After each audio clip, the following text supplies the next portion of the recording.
এই দুইটি মেথডে যদি আপনি আপনার বিজনেসের জন্য কন্টেন্ট প্ল্যানিং করেন, তাহলে আপনার বিজনেসের জন্য কখনোই কন্টেন্ট কম হবে না, কিংবা আপনি কখনোই দ্বিধাদ্বন্দ্বে পড়বেন না যে আপনার কোন কন্টেন্টের পর কোন কন্টেন্টটা দেওয়া প্রয়োজন। আপনি যদি এই দুইটি মেথড ফলো করে রাখেন, তাহলে অবশ্যই আপনার বিজনেসের একটি ভালো গ্রোথ আপনি দেখতে পাবেন। তো নাম্বার ওয়ান মেথড হচ্ছে, আপনাকে আপনার বিজনেসের জন্য মাল্টিপল ভেরিয়েন্টের কন্টেন্ট তৈরি করতে হবে। ধরুন আপনার 2 থেকে 3টা ভিডিও কন্টেন্ট, সেটা দিয়ে আপনি অ্যাড চালাচ্ছেন, প্রতিনিয়ত আপনার অ্যাড চলছে, কিন্তু আপনি নতুন কোনো অ্যাড তৈরি করছেন না, কিংবা নতুন কোনো কন্টেন্ট তৈরি করছেন না। আপনার সেই 3টা কন্টেন্ট দিয়ে আপনার অ্যাড চলছে বা আপনার সেলস আসছে, যে কারণে আপনি নতুন কোনো কন্টেন্ট তৈরি করছেন না। এখানে আসলে সব থেকে বড় মিস্টেকটাই হয়ে থাকে। আপনার যখন অ্যাড চলছে বা আপনার যখন পুরোনো কন্টেন্টটা চলছে, এর পাশাপাশি আপনাকে আরো নতুন ভেরিয়েন্টের, আরো বিভিন্ন অ্যাঙ্গেলে, আরো বিভিন্ন ক্যাটাগরির কন্টেন্ট আপনার তৈরি করা উচিত। আপনাকে কাস্টমার রিসার্চ করে কাস্টমার ডিমান্ড বুঝতে হবে। কাস্টমার ডিমান্ড বুঝে ওই কাস্টমারের ডিমান্ড অনুযায়ী আপনাকে আরো নতুন কন্টেন্ট তৈরি করতে হবে। এবং আপনাকে প্রতিনিয়তই মিনিমাম 5 থেকে 7টা কন্টেন্ট আপনার স্টকে রাখতে হবে। ঠিক যেমন প্রোডাক্ট আমরা স্টকে রেখে দিই, যদি প্রোডাক্ট শেষ হয়ে যায় কিংবা প্রোডাক্ট শেষ হওয়ার কাছাকাছি আসে, তাহলে আবার প্রোডাক্ট আমরা স্টক করি, ঠিক একইভাবে আমাদের কন্টেন্টও স্টক করে রাখতে হবে। কিরকম? যদি আপনার 4টা বা 5টা বা 3টা কন্টেন্ট অ্যাড চলে, তাহলে আপনাকে ওই 3টা কন্টেন্ট অ্যাড রানিং করার পরে সাথে সাথে আপনাকে আরো 5টা কন্টেন্ট তৈরি করতে হবে, 5টা ভেরিয়েন্টের কন্টেন্ট তৈরি করতে হবে, এবং 5টা অ্যাঙ্গেলের কন্টেন্ট আপনাকে তৈরি করতে হবে। যদি আপনার ফার্স্ট 3টা কন্টেন্ট ফেল হয়ে যায়, যদি সেটা উইন না হয়, যে বা যদি সেটা লস হয়ে যায়, সেক্ষেত্রে কি করবেন? সাথে সাথে আপনি পরবর্তী কন্টেন্ট আবার টেস্টিং এর জন্য আপনি মার্কেটে টেস্ট করতে পারবেন বা আপনি অ্যাড রান করতে পারবেন। আপনাকে এখানে কন্টেন্ট তৈরি করার জন্য এক্সট্রা কোনো সময় লাগবে না।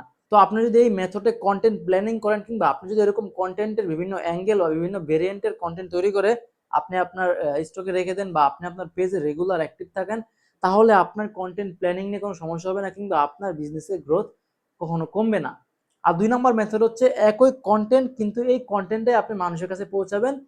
কিভাবে পৌঁছাবেন? বিভিন্ন হুকের মাধ্যমে পৌঁছাবেন। যেমন ধরুন আপনি প্রথমে একটা কন্টেন্ট দিয়েছেন, ফুল কন্টেন্ট হয়ে গেছে, একটা হুক দিয়ে সেই কন্টেন্ট আপনি ফাইনাল করে অ্যাড রান করে দিয়েছেন।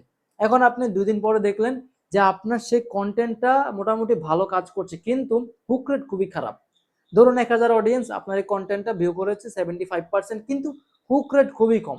মানে যারা অলরেডি আপনার এখানে দেখার জন্য আসছে বা যাদের নিউজ ফিডে কন্টেন্টটা গেছে, তারা ম্যাক্সিমাম কাস্টমার ওই 25% বা হুক দেখেই লিড নিয়ে নিছে।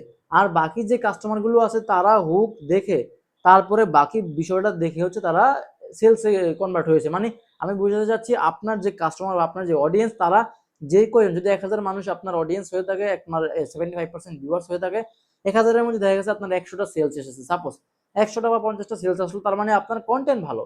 আপনার কন্টেন্ট ভালো, কিন্তু আপনার হুক রেট ভালো না। যদি 1000 অডিয়েন্সের মধ্যে আপনার 100 বা 50টা সেলস আইসা পড়ে, তার মানে আপনার কন্টেন্ট ভালো, আপনার কন্টেন্টের মিডল পয়েন্ট ভালো, আপনার কন্টেন্টের সিটিএ ভালো, আপনার কন্টেন্টের উপস্থাপনা ভালো, যে কারণে যে কটা অডিয়েন্স আপনার কন্টেন্টে আসছে বা শেষ পর্যন্ত দেখছে, তারা সবাই মোটামুটি অর্ডার করার জন্য আপনার ল্যান্ডিং পেজ কিন্তু আপনার ওয়েবসাইটে যাচ্ছে।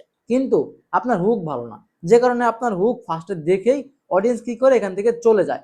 তো আপনাকে কি করতে হবে? এই জায়গায় হুকে কাজ করতে হবে, কন্টেন্টটা সেম রাখবেন। আপনি এখানে সেম কন্টেন্ট রেখে, সেম জিনিস রেখে, সবকিছু সেম রেখে জাস্ট হুক চেঞ্জ করে দেবেন। এই মেথডটা ফলো করে যদি আপনি কন্টেন্ট তৈরি করেন, তাহলে আপনার ওই একটা কন্টেন্টই মাল্টিপল ভাবে আপনি ইউজ করতে পারবেন, এবং মাল্টিপল ভাবে একই কাস্টমার কাছে পৌঁছাতে পারবেন।